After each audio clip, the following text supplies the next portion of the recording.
Sarah and Susan Mitchell had traveled this route dozens of times before. Two 19-year-old African-American college students with valid boarding passes, confirmed seats, and the quiet confidence that comes from a lifetime of first-class treatment. But on that humid Boston morning at Logan Airport, something was different. The gate agent's smile froze when they approached, her fingers suddenly hesitant on the keyboard. "There seems to be an issue with your tickets," she announced, loud enough for nearby passengers to pause their conversations. The twins exchanged that wordless glance perfected over 19 years of shared existence. They knew exactly what kind of issue this was. White passengers sailed past them onto the plane while they stood there, documentation in hand, watching their departure time tick closer. Then Susan pulled out her phone and dialed a number that would change everything. "Dad," she said simply, "we have a situation. Before we go any further, comment where in the world you are watching from, and make sure to subscribe because tomorrow's story is one you don't want to miss." What unfolded next would expose the ugly truth hiding behind America's gleaming technological facade. That, in 2025, artificial intelligence had become the new face of old prejudices, and even billionaire CEOs couldn't shield their children from the algorithms of discrimination. The call Susan made wasn't just to any concerned father. It was to Robert Mitchell, the 58-year-old founder and CEO of Global Tech Solutions, a man who had clawed his way from Detroit's inner city to the pinnacle of American business success. His company's revolutionary airport security systems were transforming travel across the nation. But Robert had been fighting an internal war over the very technology that made him wealthy, because he knew, better than most, how easily innovation could become a weapon against people who looked like his daughters. The drama that erupted at Gate B47 that morning would ripple through corporate boardrooms from Boston to Chicago, sending Atlantic Airways stock into freefall and forcing a reckoning that had been decades in the making. This wasn't just another case of racial profiling. This was algorithmic bias laid bare, a systematic pattern of discrimination dressed up in the respectable clothes of computer code and efficiency metrics. The twins found themselves thrust into the spotlight of a national conversation they never asked to join. Their weekend visit to their father's Chicago penthouse transformed into a catalyst for industry-wide change. For those who remember the civil rights struggles of the 1960s, this story carries familiar echoes. The same fight for dignity and equal treatment, now playing out in airport terminals instead of lunch counters, with computer algorithms replacing whites-only signs. But there's something uniquely modern about this battle, something that speaks to how far we've come and how far we still have to go. Robert Mitchell had built his empire on the promise that technology could be a great equalizer, that smart systems could eliminate human bias and create a more just world. Instead, he discovered that artificial intelligence could amplify prejudice with mathematical precision, flagging his own daughters as potential threats while waving white passengers through without a second glance. The stakes couldn't have been higher. Robert faced a choice that would define not just his company's future, but his legacy as a father and a leader. He could quietly resolve the situation, protect his daughters from public scrutiny, and preserve the $25 million partnership that Atlantic Airways was dangling before him. Or he could do what his own father, a factory worker who never lived to see his son's success, had taught him: stand up and fight, even when the odds seemed impossible. The boardroom battles that followed would test every relationship Robert had built over 2 decades of corporate leadership, forcing him to choose between profit and principle in a way that would resonate with anyone who had ever faced discrimination in their workplace or community. This is the story of how 2 young women's courage, their father's principles, and an unlikely alliance with a whistleblowing pilot named Captain Michael O'Connor would challenge an entire industry to confront its biases. It's about the price of progress and the power of privilege used responsibly. Most importantly, it's about a family that refused to accept injustice, even when fighting it meant risking everything they had worked to build. In an America still grappling with questions of race, technology, and corporate responsibility, their battle would prove that sometimes the most important victories happen not in courtrooms or voting booths, but in the everyday moments when ordinary people decide they've had enough of being treated as less than equal. The morning sun cast long shadows across Boston Logan Airport's Terminal B as Sarah and Susan Mitchell approached Gate B47 with the quiet confidence that comes from years of first-class travel. At 19, these African-American twins had navigated airports across the country dozens of times, their father's success ensuring they moved through security checkpoints and boarding gates with the ease of seasoned travelers. But on this particular Tuesday morning in March, something felt different from the moment they joined the boarding line for Atlantic Airways Flight 1482 to Chicago O'Hare. Patricia Williams, the gate agent whose nameplate gleamed under the terminal's fluorescent lights, had been processing passengers with mechanical efficiency for the past 20 minutes. Her practiced smile and cheerful, "Have a wonderful flight," had greeted business travelers, families with strollers, and elderly couples with equal warmth. The boarding scanner's familiar beep-beep had become a rhythmic soundtrack to the morning departure rush. White passengers moved through the line like water through a sieve, quick, effortless, unremarkable. Then the Mitchell twins stepped forward, their matching burgundy carry-on bags rolling smoothly behind them, boarding passes displayed on their phones with the confidence of frequent flyers. Sarah, ever the analytical one, had already calculated their arrival time in Chicago, factoring in the 2-hour flight and the 1-hour time difference. Susan, the artistic twin, was mentally sketching the Chicago skyline she hoped to capture during their weekend visit with their father. The scanner emitted its usual double beep when Sarah presented her boarding pass, but Patricia's expression shifted almost imperceptibly, a tightening around the eyes, a subtle stiffening of her shoulders. "May I see your identification, please?" she asked, her voice carrying a new edge that hadn't been present moments before when processing the elderly white gentleman ahead of them. Sarah produced her driver's license without hesitation, the plastic still crisp from her recent 18th birthday celebration.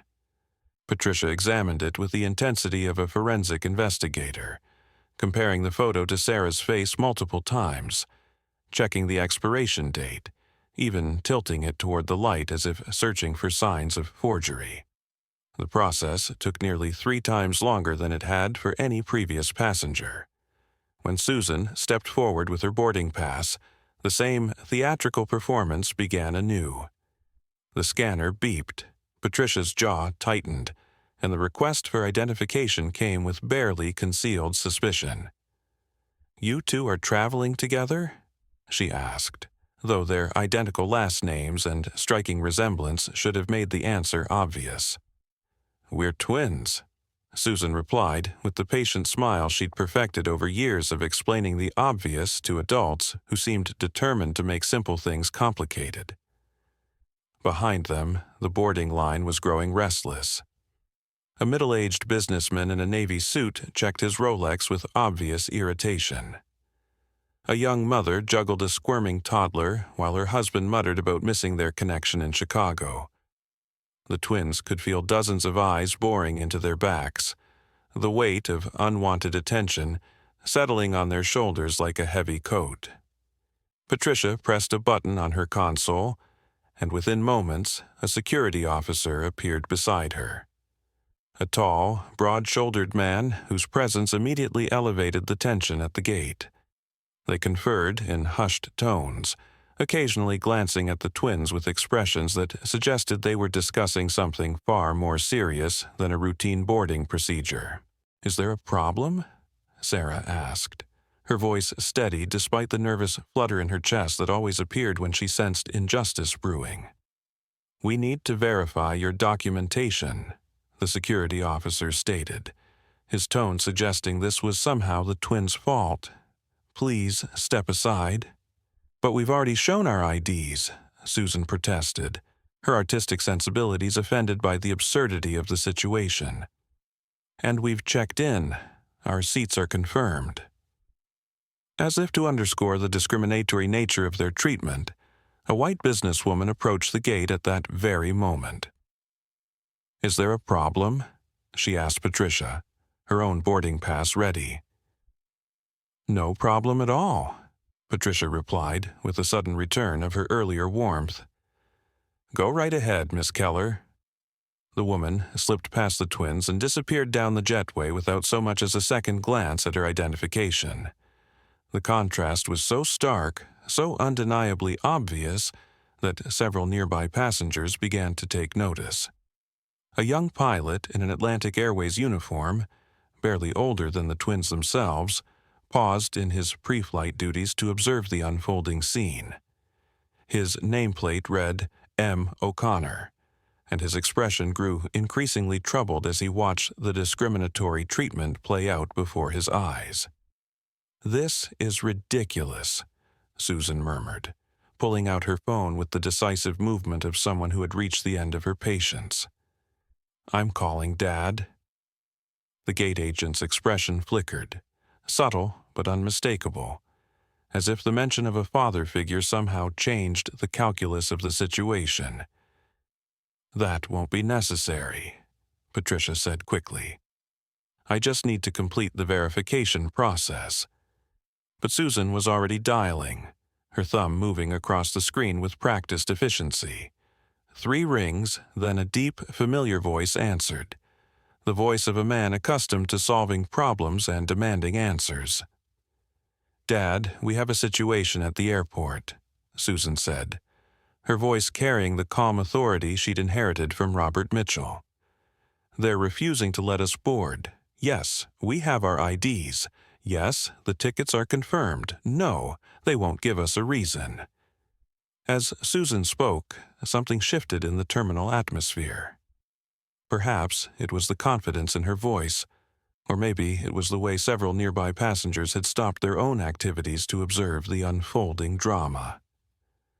Whatever the cause, Patricia's demeanor began to change, her eyes darting nervously toward her supervisor's office as if suddenly aware that this situation might have consequences she hadn't anticipated. "Robert Mitchell," Susan was saying into the phone, her voice now carrying an unmistakable edge of her father's corporate authority. "Yes, my father wants to speak with the supervisor on duty." The security officer's posture stiffened at the mention of the name. Robert Mitchell wasn't just any concerned parent. He was the billionaire CEO whose company was revolutionizing airport security systems across the nation. The officer's eyes met Patricia's in a silent exchange of recognition and growing alarm. Patricia's smile returned, brittle and forced, like a mask hastily repositioned. "There must have been a misunderstanding," she announced with artificial brightness. "Let me recheck your boarding passes." But Susan was already handing her phone to the security officer, her expression resolute and uncompromising. "My father would like to speak with you," she said, her tone leaving no room for negotiation. The officer hesitated before accepting the phone, moving several steps away as he spoke in hushed, increasingly deferential tones. From their position, the twins could see his posture change, shoulders straightening, head nodding respectfully, the body language of a man suddenly aware he was speaking to someone with significant power and influence. Meanwhile, Patricia had suddenly discovered that the twins' boarding passes were miraculously perfectly valid. "You're all set," she announced with the kind of forced enthusiasm typically reserved for customer service training videos. "Sorry for the confusion. Enjoy your flight." Sarah fixed her with a level gaze that would have made her father proud. What exactly was the issue? She pressed, her analytical mind already cataloging the inconsistencies in their treatment. Just a system error, Patricia replied, avoiding eye contact with the skill of someone who had perfected the art of corporate deflection. These things happen to everyone. Do they? Sarah pressed, her voice carrying a note of skepticism that made several nearby passengers lean in to hear the response. Or do they just happen to certain passengers? Before Patricia could formulate a response, the security officer returned with Susan's phone, his demeanor notably more deferential than it had been minutes earlier. "You're cleared to board," he said, stepping aside to clear their path. "Again, we apologize for the inconvenience." As the twins finally moved down the jetway, Susan's phone buzzed with a text from their father. "On my way to the airport now. We need to talk about what just happened. Love you both." The message carried weight beyond its simple words. Robert Mitchell wasn't just expressing paternal concern. He was signaling that this incident would have consequences that extended far beyond a delayed boarding process. The twins exchanged a glance, their silent communication honed by 19 years of shared existence, telling them both that their weekend visit to Chicago had just become something much more significant. Aboard the aircraft, they found their seats in the premium cabin, another perk of their father's status and success. As they settled in, the young pilot Susan had noticed earlier, Captain Michael O'Connor, according to his uniform, passed through the cabin during his pre-flight inspection. He paused near their row, his expression concerned and troubled. "Everything okay?" he asked quietly, his Irish accent lending a musical quality to his words.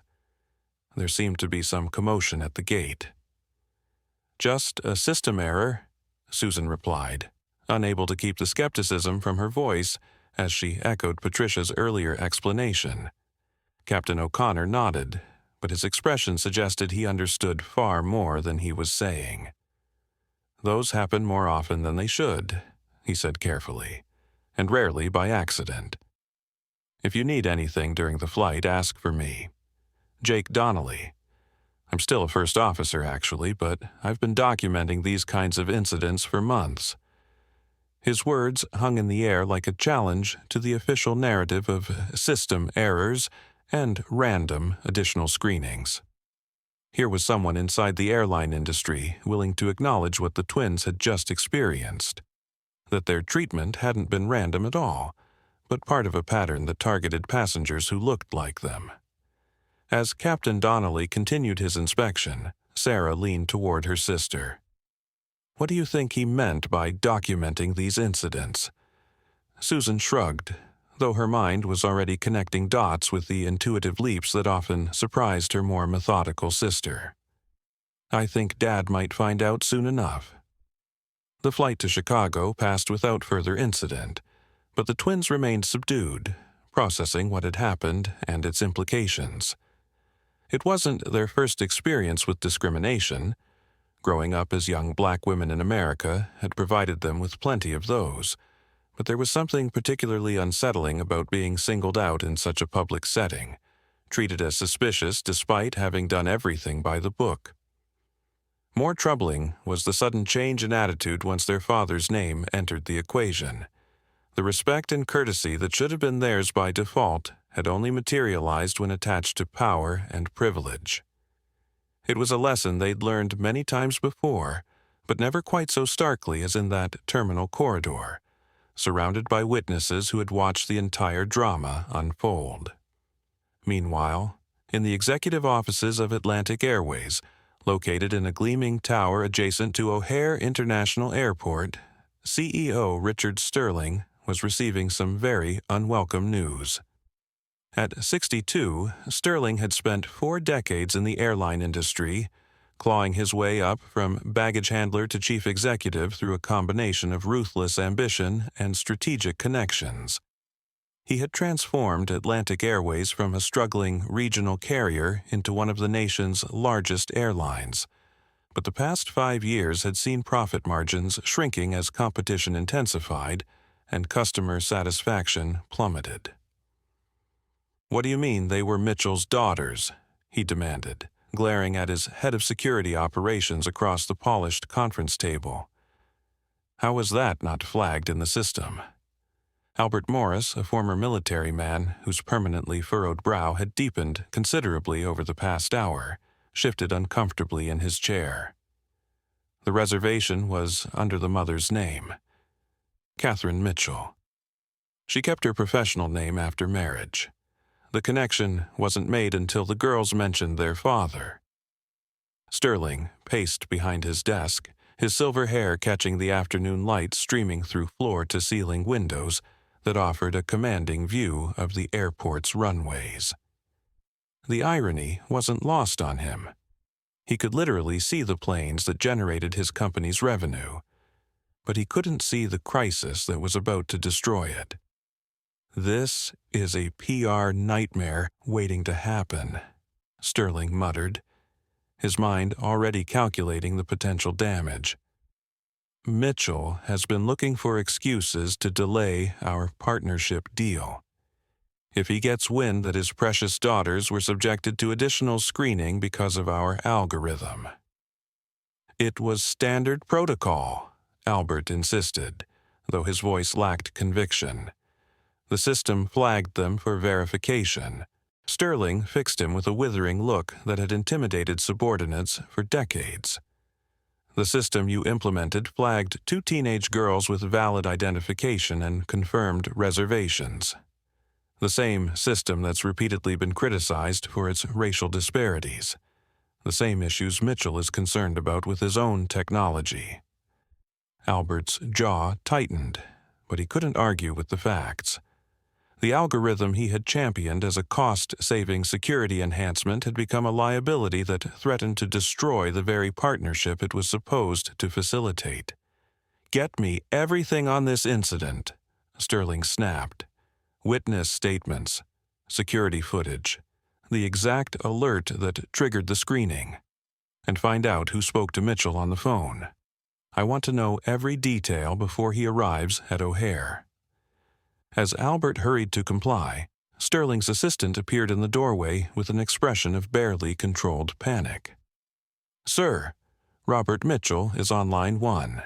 He's demanding to speak with you immediately."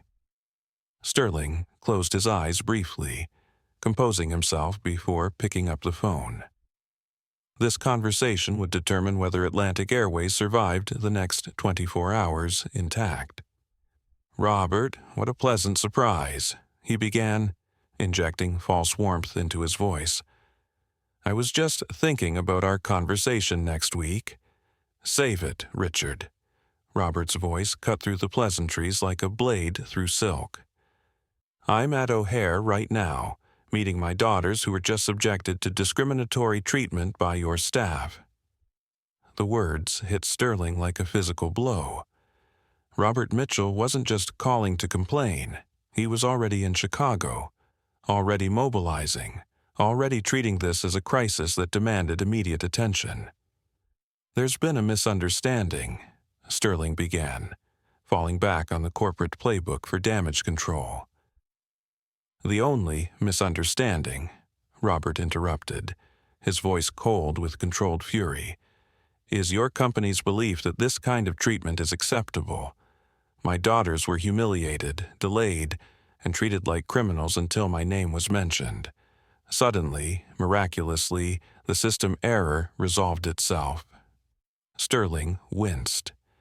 It was exactly the pattern he'd feared. Discriminatory treatment followed by immediate deference once privilege and power entered the equation. The optics couldn't have been worse if they'd been deliberately designed to highlight systemic bias. "I assure you this isn't our policy," Sterling said, grasping for any foothold in the conversation. "If there was an error in judgment, this wasn't an error in judgment," Robert stated flatly. "This was your algorithm doing exactly what it was designed to do, disproportionately flagging passengers of color for additional screening, the same issues I've been raising about automated systems for years. There was a dangerous pause before Robert continued, his voice now deadly quiet. I want a full investigation. I want the findings made public. And I want accountability, not just a corporate apology and sensitivity training. Of course, Sterling agreed quickly, recognizing the tone of a man who'd made his fortune by refusing to accept unacceptable situations. We take this very seriously. I'll personally oversee. One more thing, Robert added, and Sterling could hear the finality in his voice. Our meeting next week about the security system partnership? Consider it canceled indefinitely. I won't entrust my technology to a company that can't recognize its own biases. The line went dead before Sterling could respond. He slowly replaced the receiver, a cold knot of dread forming in his stomach. The Mitchell partnership had been projected to increase Atlantic Airways' value by at least 15%. The board had been counting on it to offset 3 consecutive quarters of declining revenue. Sterling's assistant hovered in the doorway, her expression reflecting the gravity of the situation. "Sir, the chairman is asking for an update on the Terra Global negotiations." "Tell him they've been delayed," Sterling replied grimly. "And get me our PR team immediately. We're about to face a crisis that could destroy this company." What Sterling couldn't know, was that the situation was about to escalate far beyond a private dispute between executives. The incident with the Mitchell twins was about to become very public indeed, thanks to the power of social media and the courage of witnesses who had watched discrimination unfold in real time. A passenger who had observed the twins' treatment at Logan Airport had already posted about the incident on Twitter, mentioning the Mitchell name and tagging Atlantic Airways. The post was gaining traction with alarming speed, as commenters shared similar experiences and journalists began to take notice. By the time Sterling's emergency PR meeting convened, justice for Mitchell twins was trending nationally, and Atlantic Airways stock had begun its precipitous decline. The crisis that had begun with 2 young women simply trying to board a plane had evolved into something much larger. A reckoning with systemic bias that would force an entire industry to confront uncomfortable truths it had been avoiding for far too long. The Mitchell twins had become unwilling catalysts for change. Their personal experience of discrimination transformed into a powerful symbol of the algorithmic bias that affected millions of travelers who didn't have access to billionaire fathers and corporate influence. As their plane touched down at O'Hare International Airport, Sarah and Susan Mitchell had no idea that their weekend visit to Chicago was about to become a watershed moment in the fight for algorithmic justice, a battle that would test their family's values, challenge corporate America's priorities, and ultimately prove that sometimes the most important changes begin with 2 young people who refuse to accept that discrimination is just the way things are. The 45-minute drive from O'Hare International Airport to downtown Chicago had never felt longer for Robert Mitchell. As his black Mercedes SUV glided through the familiar streets of his adopted hometown, the 58-year-old billionaire found himself grappling with emotions he hadn't experienced since his own youth. The raw sting of helplessness in the face of discrimination, now magnified by watching his daughters endure what he had hoped his success would shield them from forever. Robert's hands trembled slightly as he gripped his phone, replaying the conversation with Susan over and over in his mind. The controlled fury in her voice when she described the gate agent's treatment, the way Sarah had maintained her composure despite the humiliation. These details cut deeper than any business setback he had ever faced. At 58, he had built an empire worth over $3 billion, commanded respect in boardrooms across America, and wielded influence that opened doors others couldn't even see. Yet none of that power had prevented his 19-year-old daughters from being treated like criminals at an airport gate. The irony wasn't lost on him that his own technology, the very security systems he had spent years perfecting, represented the solution to the problem his daughters had just experienced.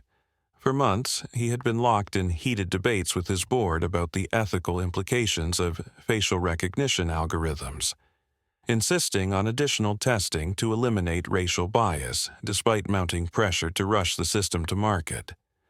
The $25 million partnership with Atlantic Airways had been contingent on immediate deployment, but Robert had refused to compromise on his principles. Now, watching his daughters pay the price for the industry's willingness to accept acceptable levels of discrimination, his resolve hardened into something approaching obsession. As the SUV pulled into the circular driveway of the Four Seasons Hotel, Robert's mind drifted to his own father, a factory worker who had died at 52, worn down by decades of fighting for respect in a world that saw his skin color before his character. James Mitchell had never lived to see his son's success, never witnessed the barriers his boy would break or the empire he would build. But Robert could almost hear his father's voice now, the same words he had spoken during Robert's childhood whenever they faced discrimination. "Son, you can't control how they see you, but you can control what you do about it." The weight of that legacy pressed down on Robert's shoulders as he prepared to face his daughters. He had promised himself, and them, that their lives would be different, that his success would insulate them from the prejudices he had endured. The failure of that promise felt like a betrayal of everything he had worked to achieve. More troubling still was the realization that his daughter's treatment had only changed when his name entered the equation, when power and privilege intervened to restore the basic dignity that should have been theirs by right. Robert's phone buzzed with another call from Richard Sterling, the 8th attempt in the past 2 hours. He let it go to voicemail, knowing that whatever apology or explanation Atlantic Airways CEO offered would ring hollow against the reality his daughters had experienced. The business relationship that had seemed so promising just hours earlier now felt tainted by the very biases Robert had spent his career trying to eliminate from automated systems. In their adjoining hotel rooms on the 32nd floor, Sarah and Susan Mitchell were undergoing their own profound reckonings with the events at Logan Airport. The sisters had always been close, their bond strengthened by years of navigating predominantly white private schools and social circles where they were often the only faces that looked like theirs. But the airport incident had crystallized something new in both of them, a recognition that their father's wealth and status provided only conditional protection from the realities of being young black women in America. Sarah, ever the analytical twin, sat cross-legged on her bed with her laptop open, methodically researching algorithmic bias in security systems. Her pre-law studies at Harvard had taught her to approach problems with systematic precision, and she was already building a mental case file of the discrimination they had experienced.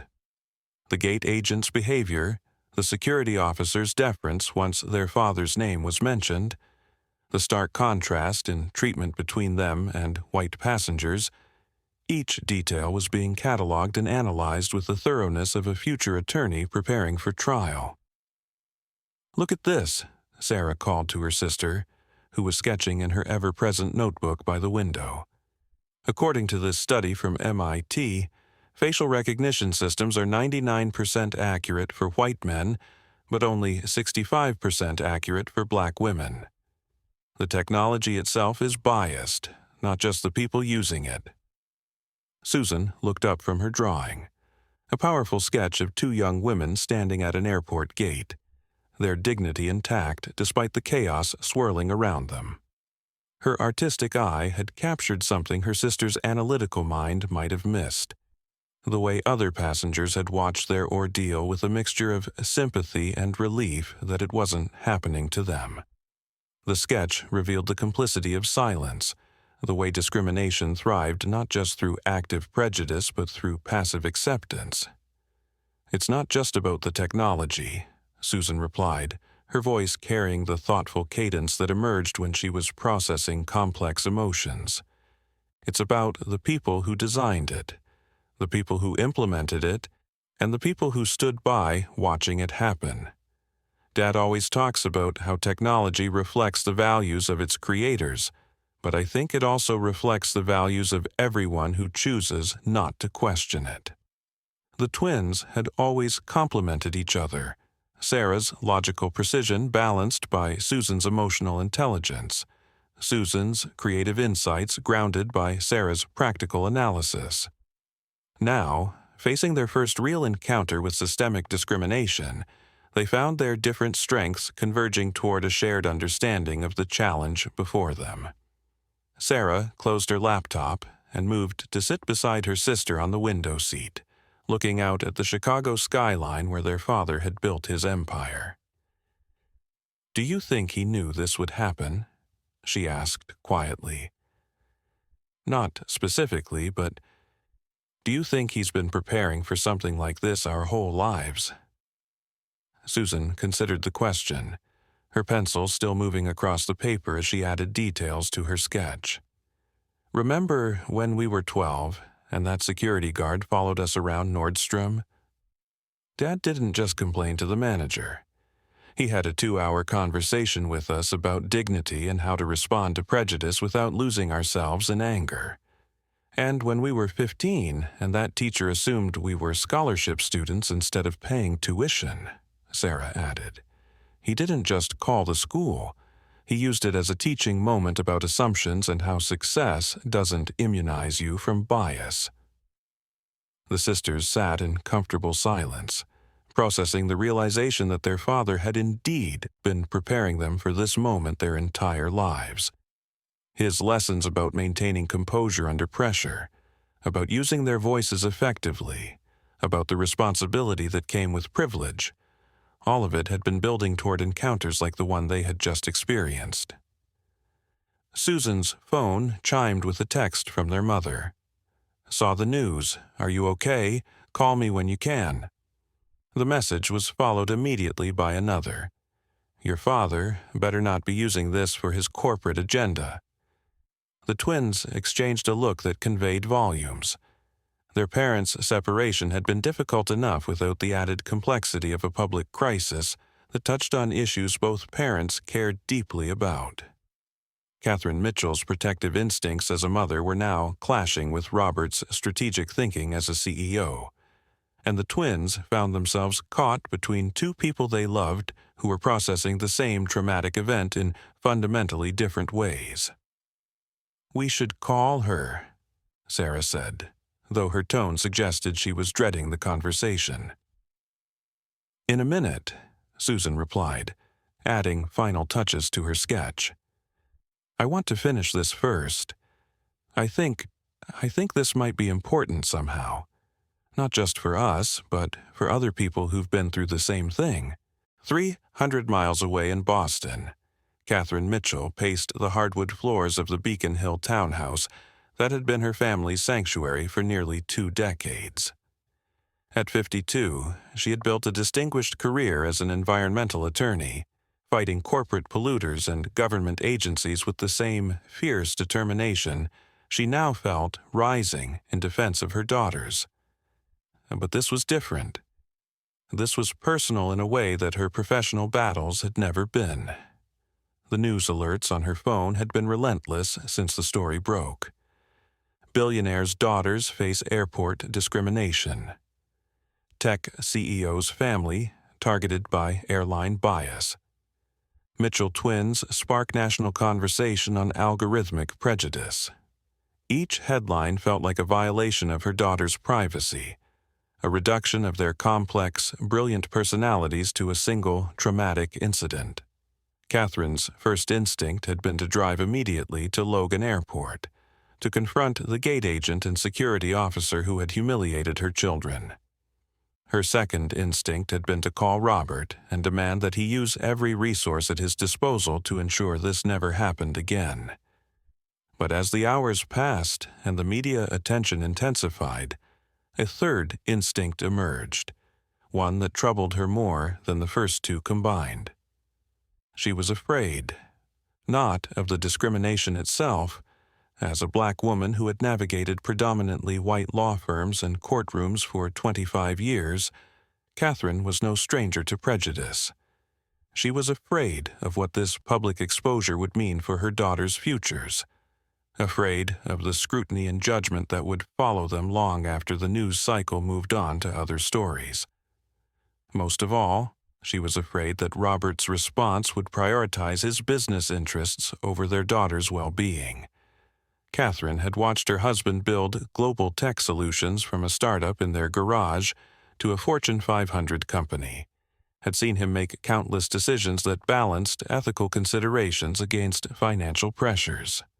She respected his principles and admired his success, but she also knew how easily the line between protecting their daughters and leveraging their experience could blur in the heat of a corporate crisis. Her phone rang, interrupting her anxious pacing. Robert's name appeared on the screen, and she hesitated before answering. Their conversation since the separation had been cordial but strained, focused primarily on logistics and the girls' schedules. This would be their first real crisis as co-parents navigating separate lives. "How are they?" she asked without preamble, her attorney's training cutting straight to the essential question. "Shaken, but strong," Robert replied, his voice carrying a weariness she hadn't heard since the early days of his company when failure seemed more likely than success. "They're processing it in their own ways. Sarah's researching, Susan's drawing. They want to speak out about what happened." Catherine felt her stomach tighten. "They're 19 years old, Robert. They don't understand the implications of becoming public figures, especially around something this controversial." "They're almost 20, Robert corrected gently, "and they understand more than you're giving them credit for. This isn't just about them anymore, Catherine. It's about every passenger who's been subjected to this kind of treatment without having the resources or platform to fight back."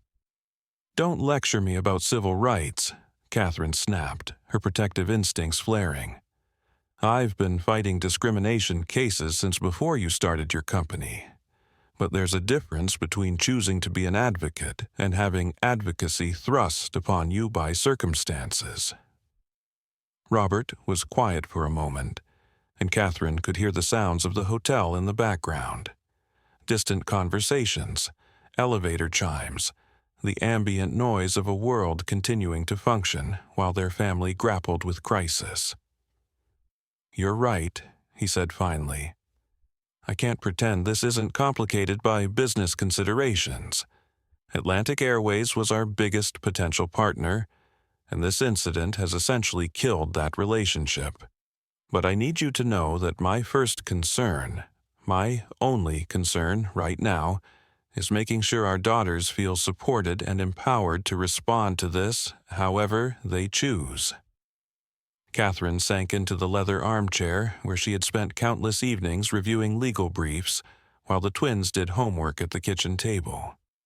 The familiar surroundings felt strange now, as if the events in Chicago had somehow altered the fundamental nature of their family's safe spaces. "What if they choose wrong?" she asked quietly, voicing the fear that had been gnawing at her since the first news alert. "What if speaking out makes them targets? What if this follows them for the rest of their lives? Then we'll deal with that together," Robert replied, his voice carrying the same steady confidence that had attracted her to him 23 years earlier at that technology conference in San Francisco. "But Catherine, if we don't let them speak their truth now, if we protect them from this moment, what message does that send? That discrimination is something to be endured silently, that their voices don't matter?" Catherine closed her eyes, remembering her own mother's advice when she had faced her first major discrimination case as a young attorney. Sometimes the most dangerous thing you can do is nothing at all. Her daughters had inherited her sense of justice and their father's strategic thinking. Perhaps it was time to trust that combination. "I want to talk to them," she said, not as their mother trying to protect them, but as someone who's fought these battles before. They need to understand what they're walking into. They'd like that, Robert agreed, and Catherine. Whatever happens next, we're in this together. The separation doesn't change that. As Catherine prepared to call her daughters, she reflected on the strange turns life could take. 6 months ago, her biggest worry had been helping the twins choose colleges and navigating her own divorce proceedings. Now, she was preparing to support them through a national conversation about race, technology, and justice. A conversation that would test everything she and Robert had taught them about courage, integrity, and the responsibility that came with privilege. The phone rang twice before Susan's voice answered, bright and determined despite the day's events. "Hi, Mom. We were just talking about calling you." "I saw the news," Catherine said, settling deeper into her chair. "Tell me everything, and I mean everything. Not just what happened, but how you're feeling about it." As her daughters recounted their experience, Catherine found herself shifting from protective mother to strategic advisor, her legal training helping her identify the key elements of their story that would resonate with the public, while her maternal instincts guided her toward the emotional support they would need for the challenges ahead. By the time the call ended an hour later, Catherine had made a decision that surprised even her. She would fly to Chicago the next morning, not to shield her daughters from the consequences of speaking out, but to stand beside them as they found their voices in a conversation that was bigger than any of them had anticipated. The Mitchell family was about to discover that sometimes the most profound transformations begin with the most ordinary moments. 2 young women trying to board a plane, a father's protective fury, a mother's evolving understanding of what it meant to prepare children for a world that wasn't always ready to see their full humanity. In the crucible of public scrutiny and corporate crisis, they would forge a new definition of family strength, one that honored both their individual principles and their collective commitment to justice. The morning after Robert Mitchell's ultimatum to Atlantic Airways, the corporate world awakened to a battle that would reshape the airline industry forever. In the gleaming towers of Manhattan's financial district, emergency board meetings convened as stock prices fluctuated with each breaking news update. The Mitchell twins' experience had ignited something far more dangerous than a public relations crisis. It had exposed the uncomfortable truth that America's most trusted institutions were systematically discriminating against the very people they claimed to serve. Richard Sterling paced the 42nd floor of Atlantic Airways headquarters, his silver hair disheveled from a sleepless night spent fielding calls from panicked investors. At 62, he had weathered numerous corporate storms during his 4 decades in the airline industry, but nothing had prepared him for the perfect storm now engulfing his company. The hashtag number Justice for Mitchell Twins had generated over 2 million mentions in less than 24 hours, and Atlantic Airways stock had plummeted 18% in pre-market trading. "Sir, we've lost another major corporate account," his assistant announced from the doorway, her voice barely above a whisper. "Goldman Sachs has suspended all employee travel on Atlantic Airways pending a review of our policies." Sterling's jaw tightened as he absorbed this latest blow. Goldman Sachs alone represented nearly $15 million in annual revenue, and if other Fortune 500 companies followed suit, the financial hemorrhaging would become catastrophic. The irony wasn't lost on him that the very algorithm he had championed as a cost-saving innovation was now threatening to destroy the company he had spent decades building. Meanwhile, across town in the boardroom of Global Tech Solutions, Robert Mitchell faced his own corporate insurrection. William Harrison, the 70-year-old board member whose family had built their fortune in railroad investments during the Gilded Age, leaned back in his leather chair with the satisfied expression of a man who believed he held the winning hand.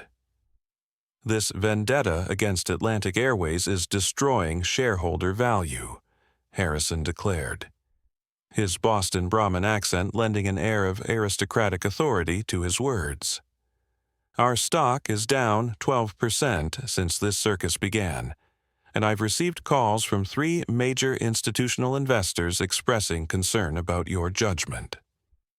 Robert remained remarkably composed, his hands folded calmly on the polished conference table. At 58, he had learned that the most effective response to corporate bullying was often dignified silence, allowing his opponents to reveal their true character through their own words. Furthermore, Harrison continued, emboldened by what he mistook for weakness, "I've been in contact with Richard Sterling. Atlantic Airways is prepared to increase their partnership offer to $35 million if we can resolve this matter quietly. That's a 75% premium over their original proposal." The other board members shifted uncomfortably in their seats, recognizing the implicit threat in Harrison's words. This wasn't merely about business strategy. It was about whether global tech solutions would prioritize profit over principle, whether they would allow fear of financial consequences to override their commitment to ethical technology development. Diane Foster, the only other person of color on the board and Robert's most reliable ally, cleared her throat pointedly. "William, are you seriously suggesting that we accept money to cover up systematic discrimination? Because that's exactly what Sterling is offering. Hush money to make this problem disappear." Harrison's face flushed red, a telltale sign that his carefully constructed facade of reasonableness was beginning to crack. "I'm suggesting that we act like responsible fiduciaries rather than social justice warriors. Our obligation is to our shareholders, not to every passenger who feels they've been treated unfairly." The words hung in the air like a toxic cloud, revealing the fundamental divide that had been simmering beneath the surface of corporate America for decades. On one side stood those who believed that business success justified any means necessary, that profit margins mattered more than human dignity. On the other stood those who insisted that true success required building systems that worked fairly for everyone, regardless of their background or appearance. Robert finally spoke, his voice carrying the quiet authority that had made him one of the most respected technology leaders in America. "William, I want to make sure I understand your position correctly. You're advocating that we accept payment from a company that has been systematically discriminating against passengers who look like my daughters and like me, in exchange for remaining silent about that discrimination." Harrison's discomfort was palpable, but his commitment to his position remained unwavering. "I'm advocating that we focus on our core business rather than getting distracted by social issues that don't directly affect our bottom line." "Social issues," Robert repeated, his tone remaining level despite the anger flickering in his eyes. "You're calling the humiliation of my daughters a social issue. You're calling the documented evidence of algorithmic bias that affects millions of travelers a distraction from our core business." The tension in the room was suffocating, with board members choosing sides through subtle shifts in posture and carefully averted gazes. This wasn't just a disagreement about corporate strategy. It was a battle for the soul of the company, a defining moment that would determine whether global tech solutions would stand by its founding principles or succumb to the pressure of conventional corporate thinking. While the corporate titans battled behind closed doors, the story of the Mitchell twins was taking on a life of its own in the court of public opinion. Captain Michael O'Connor, the young Irish-American pilot who had witnessed their treatment firsthand, had become an unlikely hero to millions of Americans who saw in his courage a reflection of their own desire to stand up against injustice. O'Connor's decision to come forward with documented evidence of Atlantic Airways' discriminatory practices had transformed him from an anonymous first officer into a symbol of moral courage in corporate America. His personnel file, once filled with commendations for his flying skills and professional conduct, now contained a growing collection of threatening memos from airline management and veiled warnings about his attitude problem. "They're trying to destroy my career," O'Connor confided to his father during a tense phone call from his cramped studio apartment in Queens. "The chief pilot called me into his office yesterday and suggested that I might be happier working for a smaller regional carrier. They're not firing me outright, they're too smart for that. But they're making it clear that my future with Atlantic Airways is limited." Patrick O'Connor, a retired commercial pilot who had spent 35 years navigating the treacherous waters of airline politics, listened to his son's concerns with a mixture of pride and worry. "Michael, you've done the right thing, but you need to understand that there will be consequences. The airline industry is a small world, and word travels fast. Some doors may close, but others will open. The question is whether you can live with yourself if you stay silent." The elder O'Connor's words proved prophetic as the aviation community began to divide into camps. Pilots who had witnessed similar incidents at their own airlines began reaching out to Michael, sharing their own stories of discrimination and expressing gratitude for his willingness to speak out. But others, particularly those in management positions or nearing retirement, viewed his actions as a dangerous precedent that could destabilize the industry's carefully maintained hierarchy. The pressure wasn't limited to individual employees. Major civil rights organizations, energized by the clear documentation of systematic bias, began mobilizing their resources for what they saw as a watershed moment in the fight against algorithmic discrimination. The NAACP, which had previously issued travel advisories against other airlines for similar practices, announced that it was preparing a class action lawsuit that could potentially involve thousands of passengers who had experienced discriminatory treatment. "This isn't just about two young women and their experience at one airport gate," declared Reverend Dr. Marcus Williams, the NAACP's National Transportation Coordinator, during a packed press conference in downtown Chicago. "This is about a pattern of technological discrimination that has been hiding in plain sight for years, affecting countless travelers who didn't have the resources or platform to fight back." The Reverend's words resonated far beyond the African American community, striking a chord with anyone who had ever felt unfairly targeted by automated systems or algorithmic decision-making. Hispanic advocacy groups shared stories of passengers with Spanish surnames being flagged for additional screening at disproportionate rates. Muslim organizations documented cases of travelers being subjected to enhanced security measures based on their names or countries of origin. The Mitchell twins' experience had become a catalyst for a broader reckoning with bias in artificial intelligence systems.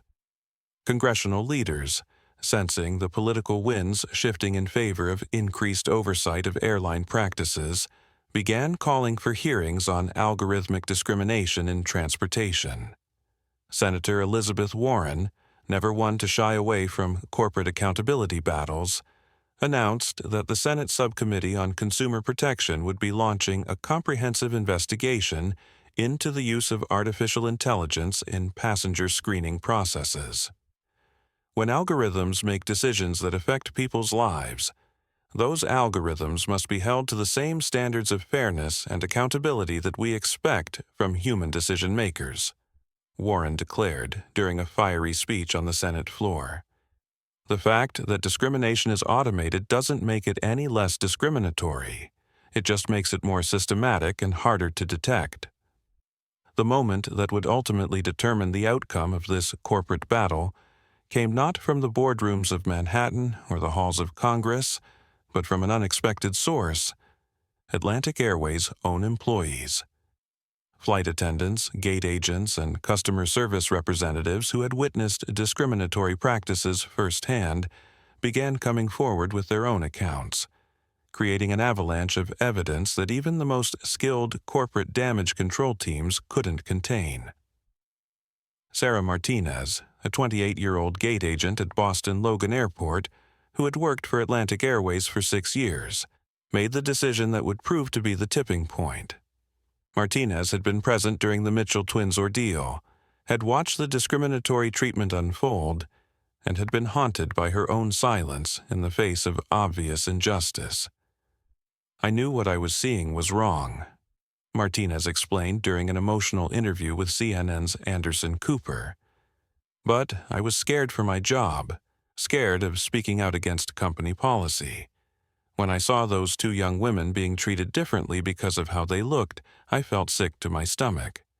But I told myself it wasn't my place to interfere." Martinez's decision to break her silence opened the floodgates for other Atlantic Airways employees who had been struggling with their own complicity in the airline's discriminatory practices. Within 48 hours of her television appearance, more than 200 current and former employees had contacted civil rights attorneys, offering to provide testimony about systematic bias in the airline's operations. The employee testimonies painted a damning picture of a corporate culture that had normalized discrimination through the veneer of technological objectivity. Gate agents described receiving informal training on how to identify suspicious passengers, with criteria that disproportionately targeted people of color. Security personnel revealed that they had been instructed to pay special attention to passengers flagged by the algorithm, even when those passengers showed no signs of actual suspicious behavior. Perhaps most damaging of all were the revelations from Atlantic Airways' own data analysts, who came forward with internal reports showing that company executives had been aware of the algorithmic bias for more than 2 years. These reports, which had been buried in corporate filing cabinets and ignored by senior management, provided statistical proof that the airline's screening system was flagging black passengers at rates nearly 4 times higher than white passengers with identical travel profiles. Richard Sterling's carefully constructed narrative of isolated incidents and rogue employees crumbled in the face of this overwhelming evidence. The company's stock price, already battered by weeks of negative publicity, went into free fall as investors realized that Atlantic Airways was facing not just a public relations crisis, but potential criminal liability for systematic civil rights violations. The Department of Transportation, under mounting pressure from Congress and civil rights groups, announced that it was launching a formal investigation into Atlantic Airways practices, with the possibility of imposing fines that could reach into the hundreds of millions of dollars. The Federal Aviation Administration began reviewing the airline's operating certificate, raising the specter that Atlantic Airways could lose its license to operate commercial flights. The end came swiftly for Richard Sterling, though not in the way he had anticipated. The Atlantic Airways Board of Directors, facing the very real possibility of corporate bankruptcy, made the calculation that their CEO had become a liability too great to bear. In a closed-door meeting that lasted less than 30 minutes, Sterling was informed that his resignation would be announced within the hour, effective immediately. 40 years I've given to this industry, Sterling muttered to his longtime assistant as he packed his personal belongings into cardboard boxes. 40 years of building this company from a regional carrier into a national powerhouse, and this is how it ends. Destroyed by 2 teenagers and their social media mob. His assistant, a woman who had worked with Sterling for nearly a decade, remained diplomatically silent. She had seen the internal reports, had watched the evidence of systematic discrimination pile up on Sterling's desk, and had witnessed his repeated decisions to prioritize short-term profits over long-term ethical considerations. While she felt sympathy for the man she had worked with for so long, she also understood that his downfall was the inevitable consequence of choices he had made over many years. Sterling's resignation statement, carefully crafted by Atlantic Airways' legal team, struck a tone of reluctant accountability while avoiding any admission of personal wrongdoing. While I continue to believe that the recent allegations against Atlantic Airways have been greatly exaggerated, the statement read, I recognize that new leadership is needed to restore public confidence in our company and our commitment to serving all passengers with dignity and respect. The statement fooled no one. Industry analysts immediately recognized it as a desperate attempt to contain the damage by sacrificing sterling while protecting the broader corporate structure. Civil rights leaders dismissed it as inadequate, pointing out that systematic discrimination couldn't be solved simply by changing the person at the top. Robert Mitchell's response to Sterling's resignation was characteristically measured but pointed. Leadership changes are meaningless without fundamental changes to the systems and culture that allowed discrimination to flourish, he said during a press conference at Global Tech Solutions' Chicago headquarters. Atlantic Airways has an opportunity to demonstrate genuine commitment to reform, but that will require more than cosmetic changes to their executive suite. The pressure for meaningful reform was about to intensify dramatically, as the Mitchell family prepared to take their fight to the highest levels of American government. Congressional hearings were scheduled to begin within 2 weeks, and the twins had agreed to testify about their experience before a national television audience. The battle for accountability was entering its final, most crucial phase, with the future of algorithmic fairness in American transportation hanging in the balance. The resignation of Richard Sterling marked not an ending, but a beginning, the start of a comprehensive reckoning with bias in artificial intelligence that would ultimately transform not just the airline industry, but the entire landscape of automated decision-making in American society. The Mitchell twins, who had simply wanted to visit their father for a weekend, had become the catalysts for one of the most significant civil rights battles of the digital age. As news of Sterling's departure spread across social media and cable news networks, millions of Americans began to understand that this story was about more than airline discrimination. It was about the fundamental question of whether technology would be used to perpetuate historical inequities or to create a more just and equitable society. The battle lines were drawn, the stakes were clear, and the outcome would determine the direction of American civil rights for generations to come. The Mitchell family's ordeal at Logan Airport became the catalyst for one of the most significant civil rights victories of the digital age. Within 18 months of that fateful morning, the Mitchell-O'Connor Act was signed into law, mandating algorithmic auditing for all transportation security systems nationwide. Atlantic Airways, under new leadership, implemented the industry's most comprehensive bias-free screening technology, reducing discriminatory flagging by 93% while maintaining security effectiveness. The $50 million Mitchell Foundation for Ethical AI now trains over 2,000 diverse technologists annually, ensuring the next generation builds systems that serve all Americans equally. Sarah and Susan, now 21, have become powerful advocates for technological justice. Sarah, through her Harvard Law degree, focused on algorithmic civil rights, and Susan through her art installations that visualize data discrimination in ways that move hearts as well as minds. Robert Mitchell's principled stand, though initially costly, ultimately strengthened Global Tech Solutions' market position as companies worldwide sought ethical AI partnerships. The Mitchell standards became the gold standard for equitable automated systems across industries from banking to healthcare. Captain Michael O'Connor, promoted to training director, now teaches bias recognition to pilots and crew members throughout the aviation industry. Most importantly, the family's courage demonstrated that individual voices, when raised with conviction and backed by documented evidence, can challenge even the most entrenched corporate practices.